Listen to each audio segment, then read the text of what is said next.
Good day to everyone watching my video and welcome to my YouTube channel. आज हम लोग first year के notes से शुरुआत कर रहे हैं. So warm welcome to all the first year students watching my video. हम लोग आज शुरू कर रहे हैं बिजनेस इकोनॉमिक्स से, जिसमें आज जैसे आप स्लाइड में देख सकते हैं दो टॉपिक्स कवर करेंगे which are definition and nature. So let's start with the video. Now first of all, what is economics? अर्थशास्त्र क्या है? इकोनॉमिक्स कहा जाता है दो ग्रीक शब्दों को मिला के बना है, जिसमें पहला पार्ट है इको. इको का मतलब होता है home, which is home known in Greek, and nomos का मतलब होता है अकाउंट्स. इन दोनों को कनेक्ट करिए. So what we are trying to say, this subject shows कि कैसे फैमिलीज अपने पूरे एक्सपेंडिचर्स को अकाउंट करती थी और जितनी भी ऑप्शंस अवेलेबल होते थे, जैसे एक फैमिली को अपना बजट बनाना पड़ता था कि इतने खर्चे हैं, इतने पैसे हैं, कैसे मैनेज करेंगे. लेकिन धीरे धीरे करके ये चीज़ फैमिली से शिफ्ट होके ग्लोबल लेवल तक, जिसे हम हिंदी में कहते हैं वैश्विक स्तर तक आ गई. हिंदी में भी वही चीज़ हमने लिखी है कि इको का अर्थ है और नोमोस का क्या अर्थ है. इको का अर्थ घर हुआ, ग्रह हुआ. तो विषय क्या बता रहा है कि ये धीरे धीरे डेवलप हुआ, विकसित हुआ कि कैसे परिवार आज अपने व्यापक विकल्पों को ढंग से इस्तेमाल करके, अपने संसाधनों का पूरा प्रयोग करके अपनी इच्छाओं की संतुष्टि करते हैं. और धीरे धीरे करके अगर आप देखेंगे तो ये लेवल बढ़ता गया, घर, घर से शहर, शहर से स्टेट, कंट्री और पूरा विश्व. अब इकोनॉमिक्स क्या है? यहाँ पे आपको हेडिंग दिख रही है मीनिंग. तो सबसे पहले आपको पता होना चाहिए कि मीनिंग और डेफिनेशन में क्या फ़र्क होता है. नाउ मीनिंग अर्थ, डेफिनेशन परिभाषा. अब अर्थ और परिभाषा में क्या फ़र्क है? हम कहते हैं कि जब हम किसी चीज़ को अपनी खुद के वर्ड्स में कहते हैं तो that is known as what? Meaning. Economics is a social science. बहुत इंपॉर्टेंट चीज़ है. कहा जाता है अर्थशास्त्र एक सामाजिक विज्ञान है, क्योंकि इसमें हम समाज को पढ़ते हैं. जहाँ पे हम क्या पढ़ते हैं? Behaviour of economic agent. Economic agent, जिन लोगों ने इको पढ़ी है उन्हें पता है इकोनॉमिक एजेंट कौन होते हैं. लैंड, लेबर, कैपिटल, इन्हें हम इकोनॉमिक एजेंट कहते हैं. इन्हें हम कहते हैं ये हमारे वो आर्थिक प्रतिनिधि हैं जिनके द्वारा हम अपना उत्पादन करते हैं. तो इन इकोनॉमिक एजेंट्स के बिहेवियर को पढ़ा जाता है, उनके व्यवहार को पढ़ा जाता है. और हम ये समझते हैं इकोनॉमिक्स में कि इकोनॉमी या अर्थव्यवस्था चलती कैसे है. और इसे बहुत ईजी शब्दों में हम और क्या कह सकते हैं? It is related to study of economic problem. आर्थिक समस्या का अध्ययन है. ये वर्ड बहुत कॉमनली यूज़ करते हैं हम लोग. This is a basic meaning. हम खाली अर्थ दे रहे हैं, आप अपने शब्दों में कुछ भी मीनिंग लिख सकते हैं जो कनेक्ट हो. So economics is a social science. वो एक सामाजिक विज्ञान है जिसमें हम आर्थिक प्रतिनिधि जैसे लैंड, लेबर, कैपिटल, एंटरप्रेन्योरशिप, इनके व्यवहार को पढ़ते हैं. और अर्थव्यवस्था पे हमारा केंद्र रहता है. इसमें जो और इम्पॉर्टेंट चीज़ है कि हम आर्थिक समस्याओं का अध्ययन करते हैं. अब आर्थिक समस्याएं क्या होती हैं? आर्थिक समस्या होती है एलोकेशन ऑफ स्केर्स रिसोर्सेज. सभी को मालूम है संसाधन किसको कहते हैं. रिसोर्सेज वो होती हैं जो हमारी इच्छाओं को, हमारी ज़रूरतों को पूरी करने में मदद करती हैं. अब वो रिसोर्सेज स्केर्स हैं, वो दुर्लभ हैं. दुर्लभ क्यों है? क्योंकि कोई भी रिसोर्सेज आपके पास एक्स्ट्रा अवेलेबल नहीं है. तो उनका आवंटन, उनको एलोकेट करना सबसे बड़ा चैलेंज है. तो उस चैलेंज को हम स्टडी करते हैं, उसे हम कहते हैं इकोनॉमिक्स प्रॉब्लम. अब इसी से कनेक्ट होते हुए नेक्स्ट पीपीटी में आता है कि ये इकोनॉमिक प्रॉब्लम जो है, जिसे मैंने बोला कि हम एलोकेशन ऑफ स्केर्स रिसोर्स को अपनी इकोनॉमिक प्रॉब्लम मानते हैं, ये इकोनॉमिक प्रॉब्लम आई कैसे? थोड़ा सा अगर आप पीपीटी में देखेंगे और इको पढ़ी है तो लग रहा होगा कि हाँ ये सुना सुना सा है. 3 बेसिक मोटिव कहे जाते हैं जिनके कारण इकोनॉमिक प्रॉब्लम क्रिएट होती है. कहा जाता है रिसोर्सेज या संसाधन प्रकृति में दुर्लभ है. लाइक अगर मैं आज बात करूं कि कृषि के लिए क्षेत्र, एग्रीकल्चर लैंड एक्स्ट्रा नहीं है, इंडिया के पास बहुत है, लेकिन फिर भी वो लिमिट में है. It is scarce in nature. अब कम होने के साथ साथ उसके एक से ज़्यादा विकल्प है. आप उसको एक से ज़्यादा तरीके से यूज़ कर सकते हो. उस पर चाहो तो चाय का उत्पादन हो सकता है, कॉफ़ी का, सब्जी का, या उस ज़मीन पे आप कुछ प्रॉपर्टी बना सकते हो. तो संसाधन कम है और उन संसाधनों का एक से ज़्यादा यूज़ है. अब प्रॉब्लम क्यों है? क्योंकि हमारी इच्छाएं ख़त्म नहीं होती. Human wants are unlimited. तो हमें क्या करना होता है? इन कम संसाधनों को ऐसे ऐसे उपयोग करना होता है ताकि हम अपनी इच्छाओं को मैक्सिमम सेटिस्फाई कर सकें. और यही तो पूरी इकोनॉमिक्स है. इकोनॉमिक्स क्या स्टडी करती है? कि आप इन्हें किस तरह से मैनेज करेंगे ताकि आपको मैक्सिमम सेटिस्फैक्शन मिले। ये हमने बात करी थी मीनिंग की, अर्थ की। अब आते हैं हम एक्चुअल पॉइंट, डेफिनेशन। इकोनॉमिक्स या अर्थशास्त्र की परिभाषा। पीपीटी की स्लाइड में देखिए 4 डिविजन्स दे रखे हैं। ये 4 डिविजन्स एक्चुअली क्या है, ये अलग अलग क्षेत्र के हिसाब से जो अर्थशास्त्रियों ने उसकी परिभाषाएं दी हैं। डिफरेंट लेवल पे अलग अलग इकोनॉमिस्ट ने जो इकोनॉमिक को डेफिनेशन दी है, हम उनको स्टडी कर रहे हैं। जैसे पहला अगर आप देखेंगे, so the first one is wealth definition. हम इसकी नेक्स्ट स्लाइड में सबको डिस्कस करेंगे। वेल्थ का मतलब संपत्ति, धन। तो धन केंद्र डेफिनेशन, जिन्हें हम कहते हैं क्लासिकल अप्रोच, सबसे पुरानी approach. Second, welfare definitions. Welfare को हम क्या बोल सकते हैं, वेलफेयर इज मोस्टली लाइक एक तरह से कल्याण, उस तरह के वर्ड्स कनेक्ट करते हैं। देन स्केर्सिटी, स्केर्स जो हम बोल रहे हैं कमी। एंड लास्ट डेफिनेशन हमारी आएंगी ग्रोथ ओरिएंटेड। तो इन 4 क्षेत्रों में, इन 4 स्कोप्स में हम अपनी डेफिनेशन पढ़ेंगे जो अलग अलग इकोनॉमिस्ट ने दी है। सबसे पहले हम बात करते हैं वेल्थ रिलेटेड डेफिनेशन की। अभी वेल्थ रिलेटेड डेफिनेशन किसने दी, एडम स्मिथ। ये नाम बहुत अच्छी तरह याद रखिएगा बिकॉज एडम स्मिथ को हम कहते थे फादर ऑफ इकोनॉमिक्स, अर्थशास्त्र के पिता। उन्होंने अपनी एक बुक लिखी थी, an inquiry into the nature and causes of wealth of nation. अब इस बुक का नाम इंग्लिश में ही रहेगा, इसे हिंदी में हम लिख नहीं सकते। ये बुक 1776 में पब्लिश हुई थी और इस बुक के द्वारा उन्होंने क्या बताया था कि इकोनॉमिक्स क्या है।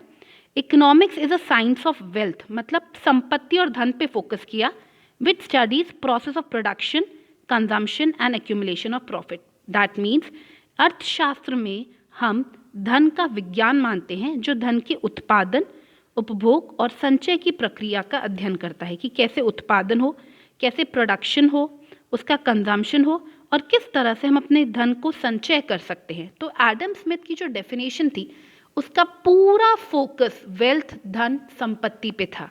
एडम स्मिथ ने, कुछ और अर्थशास्त्रियों ने भी उस वक्त अपनी अलग अलग परिभाषाएं दी थी, जिसमें एक नाम और फेमस हुआ था, वो था डेविड रिकार्डो का। लेकिन कहा जाता है कि ये पुरानी क्लासिकल अप्रोच है क्योंकि यहाँ पे खाली हमने भौतिक संपत्ति, मटीरियल गुड्स को इम्पोर्टेंस दी थी। नॉन मटीरियल या गैर भौतिक संपत्ति जो आज हमारे लिए इम्पोर्टेंट है इकोनॉमिक्स में, उसे कंसिडर नहीं किया था। तो धीरे धीरे करके वेल्थ हटी, फिर एक नेक्स्ट फेज आया जिसमें आपकी वेलफेयर, कल्याण संबंधित डेफिनेशन आई। इसमें सबसे ज़्यादा हम मानते हैं प्रोफेसर मार्शल को। प्रोफेसर मार्शल ही वो इंसान है जिसने इकोनॉमिक्स को एक सोशल साइंस का, एक सामाजिक विज्ञान का दर्जा दिया था। उनका फोकस वेलफेयर पे, कल्याण पे था। उनकी बुक थी प्रिंसिपल ऑफ इकोनॉमिक्स जो 1890 में पब्लिश हुई थी। इस बुक में उन्होंने ये बोला कि economics is a study of Mankind, हम मनुष्य को पढ़ते हैं, in the ordinary business of life. It examines that part of individual and social action which is mostly connected with attainment and with the use of material requisite of well-being. All in all, इस परिभाषा में हमने welfare, कल्याण को target किया। उनका ये कहना था कि अगर आप ह्यूमन बींग्स पे, मैनकाइंड पे फोकस करेंगे तो वेलफेयर होगा और ये वेलफेयर अपने आप आपको संपत्ति इकट्ठा करने में मदद करता है। वेलफेयर के बाद नेक्स्ट लेवल आया, ये वो लेवल है जो आज तक हम पढ़ते हैं, विच इज स्केर्सिटी रिलेटेड, दुर्लभता से रिलेटेड है। इसमें जो नाम आया था वो आया था लॉर्ड रॉबिन्स का। रॉबिन्स ने 1932 में अपनी book an essay on nature and significance of economic science में डिफाइन किया कि इकोनॉमिक्स या अर्थशास्त्र एक ऐसा विज्ञान है जो मनुष्य के व्यवहार, ह्यूमन बिहेवियर को स्टडी करता है एज अ रिलेशन। अब यहाँ पे इंपॉर्टेंट है, एंड्स एंड स्केर्स मीन्स हमारे पास जो संसाधन है जो कि कम है, उनको कहाँ कहाँ यूज़ किया जाए क्योंकि उनके वैकल्प, हमारे पास विकल्प अवेलेबल है, जो हम लोगों ने मीनिंग में पढ़ा था। हम इन्हीं की डेफिनेशन को आज एक्चुअली मीनिंग में कंसिडर करते हैं कि इकोनॉमिक्स इज अ साइंस जिसमें ह्यूमन बिहेवियर को स्टडी कर रहे हैं कैसे, as a relationship. Relationship between what, relationship between ends and scarce means उन संसाधनों का यूज़ जिनके ऑल्टरनेट यूजेस अवेलेबल हैं। Now this is the last level, growth oriented definition.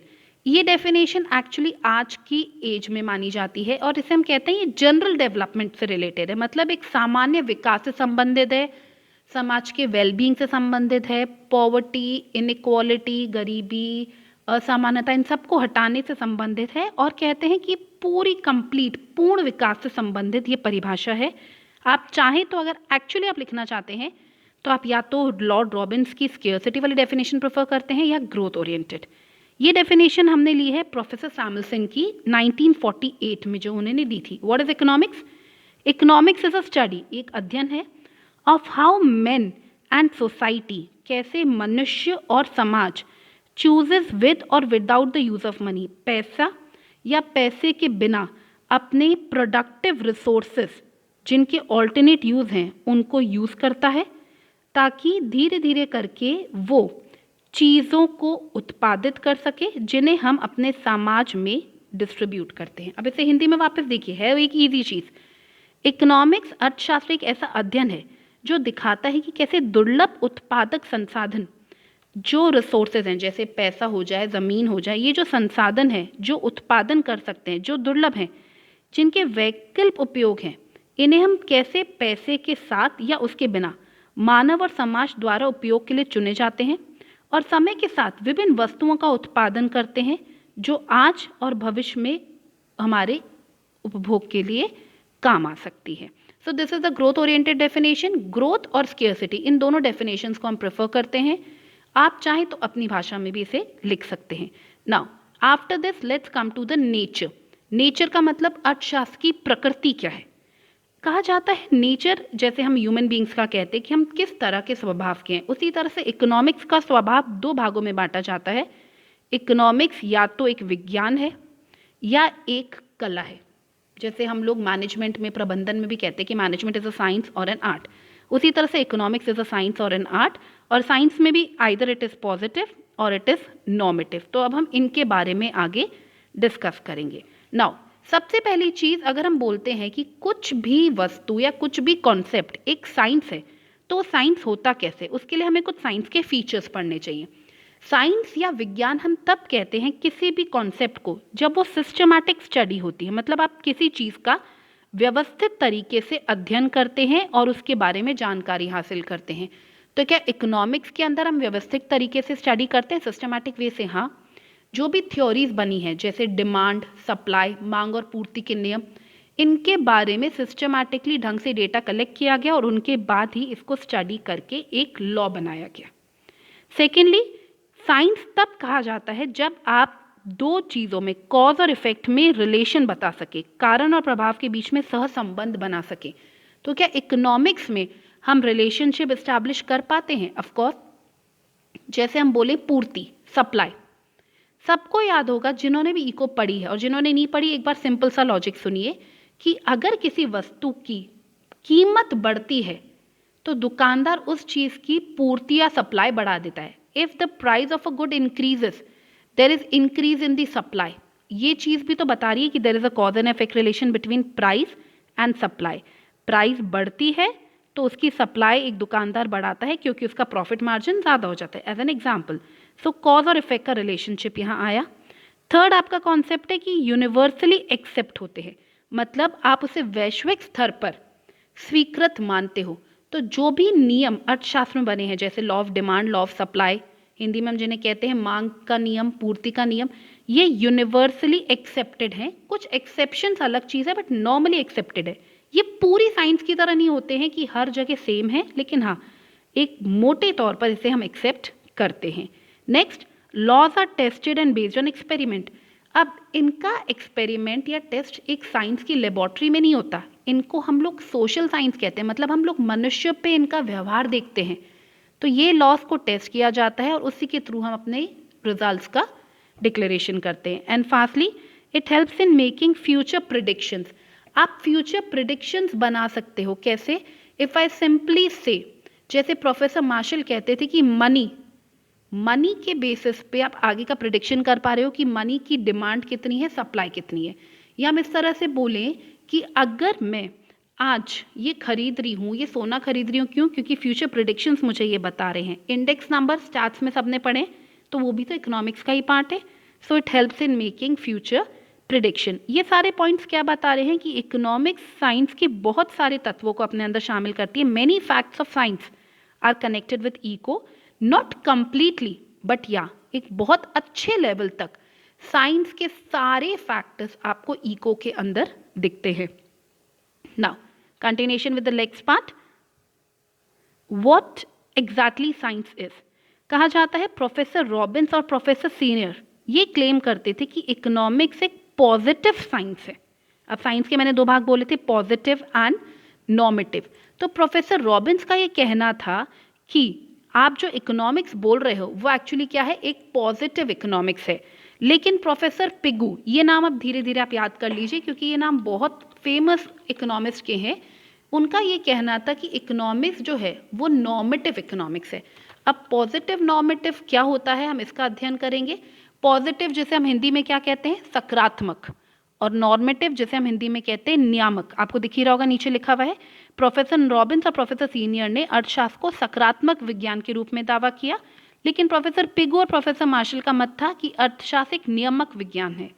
Ultimately वो पॉजिटिव भी है, नॉर्मेटिव भी है। अब पॉजिटिव और नॉर्मेटिव क्या है, ये डिफरेंट स्लाइड में दिख रहे हैं, हिंदी में इसकी नेक्स्ट स्लाइड में आपको दिख जाएंगे।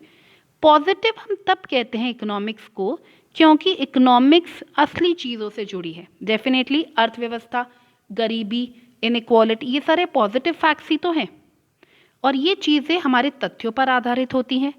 इन्हें हम जब भी चाहें वेरीफाई कर सकते हैं। और पॉजिटिव इकोनॉमिक्स क्या है, पॉजिटिव इकोनॉमिक्स बताती है कि ये क्यों ज़रूरी है, ताकि हम कॉज और इफेक्ट, तर्क और कारण और प्रभाव को पढ़ सके। हिंदी में वही चीज़ लिखी है, असली चीज़ों से जुड़ी हुई है, तथ्यों पर आधारित है, सत्यापित की जा सकती है। अब नॉर्मेटिव इकोनॉमिक्स क्यों बोली जाती है, नॉर्मेटिव इकोनॉमिक्स होती क्या है, या नियामक अर्थशास्त्र क्या होता है। नॉर्मेटिव इकोनॉमिक्स एक्चुअली हम कहते हैं एक सजेस्टिव इकोनॉमी, जो सजेशन देती है। Normative economics is a suggestive economy which gives you the suggestions कि what should be the situation, कैसा होना चाहिए।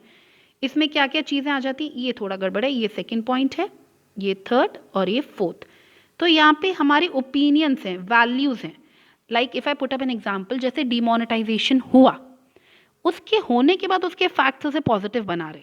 लेकिन अगर आज हम ये बोले कि अगर डिमोनेटाइजेशन नहीं होता तो हमारी अर्थव्यवस्था ज़्यादा अच्छी होती, तो वो क्या है, वो अब खाली सजेशंस हैं, क्योंकि ये सजेशन अब एक्चुअली इम्प्लीमेंट नहीं हो सकते क्योंकि वो हो चुका है। अब आप अगर ये सोचो कि डिमोनेटाइजेशन नहीं होता तो अर्थव्यवस्था बेटर होती, अब उस चीज़ को आप वेरीफाई नहीं कर सकते। अगर हम इस चीज़ को वेरीफाई नहीं कर सकते तो हम इसे क्यों पढ़ते हैं, प्लानिंग के हिसाब से, आगे के कल्याण के हिसाब से। तो इकोनॉमिक्स एक साइंस है जिसमें पॉजिटिविटी भी है और नॉर्मेटिव लेवल भी इको में आपको दिखता है। आर्ट एक कला कैसे है, अर्थशास्त्र एक कला कैसे है, आर्ट क्यों है, क्योंकि यहाँ पे हम पावर, हिस्ट्री, फिलॉसफी पढ़ते हैं। आर्ट का मतलब होता है अप्लाई करना, उसको एक्चुअली इम्प्लीमेंट करना। तो एक कला के रूप में हम इतिहास, दर्शन, इनको समझते हैं। As a field of human study, economics क्या है, मानव अध्ययन का क्षेत्र है, जो किस चीज़ में बिलीव करता है कि ह्यूमन बींग्स क्या है, रैशनल हैं, वो तर्क संगत, विवेकी हैं, वो हर चीज़ का रीज़न ढूंढते हैं, उस चीज़ को समझते हैं। यहाँ पे अजम्पशंस भी आते हैं, जैसे लॉ ऑफ डिमांड के कुछ अजम्पशंस होते हैं कि हाँ ये मानेंगे तभी ये चीज़ चलेगी। यहाँ पे हम अपने इंट्यूशंस क्या होते हैं, हमारी अंतर्ज्ञान की हाँ ऐसा होगा, उस पे बेस्ड होते हैं। और ये आर्ट क्यों है, क्योंकि ये बताता है कि चीज़ों को कैसे किया जाए। विज्ञान नॉलेज देता है, जैसे कहते हैं science gives us the knowledge, art उसे अप्लाई करने का तरीका बताता है। तो अब इन दोनों चीज़ों को अगर हम सोचें तो इको में तो दोनों चीज़ें आ रही हैं। इको में लॉज भी है जो साइंस के थ्रू निकल के आ रहे हैं, और इकोनॉमिक्स जैसे हमारी सरकार लगाती है, हम उसे अपनी रियल लाइफ में इम्प्लीमेंट भी करते हैं। So is economics a science और एन आर्ट, उसके लिए कंक्लूजन की आखिरी slide. TK. Mehta, he is a Indian economist, उनका कहना है कि knowledge is science and action is art. अगर आपको किसी चीज़ की नॉलेज है तो वो साइंस है और उसको अप्लाई करना आर्ट है। तो इकोनॉमिक्स साइंस है क्यों, क्योंकि यहाँ पे मेथडोलॉजी है, यहाँ पे कार्य प्रणाली है, करने का एक तरीका है। और आर्ट क्यों है, क्योंकि हम इसे अप्लाई करते हैं, विनियोग के संदर्भ में हम इसे कला मानते हैं, और कार्य प्रणाली के संदर्भ में हम इसे विज्ञान मानते हैं। लेकिन ना ये पूर्ण तरह से विज्ञान है, it is not a pure science, it is not a pure art. पूरी साइंस होती तो इसमें एक्सेप्शंस नहीं होते, पूरी आर्ट होती तो साइंस वाले फीचर्स नहीं होते। तो ना ये पूर्ण विज्ञान है, ना ये पूर्ण कला है, ये इन दोनों का एक गोल्डन कॉम्बिनेशन या सुनहरा संयोजन है। तो हम क्या बोल सकते हैं actually, that science and art as both are complementary, ये दोनों एक दूसरे के पूरक हैं, एक के बिना दूसरा अधूरा है। तो इसी तरह से इकोनॉमिक्स साइंस भी है और आर्ट भी। तो अगर ये इन दोनों को मिला के बनता है तो it is a social science. क्यों? क्योंकि एग्जैक्टली साइंस नहीं है, ये सामाजिक विज्ञान है जिसमें विज्ञान और कला दोनों के ही तत्व शामिल हैं और इन दोनों को मिला के ही हमारी इकोनॉमिक्स डेवलप हुई है। So that's all for today's video. Thank you so much for watching.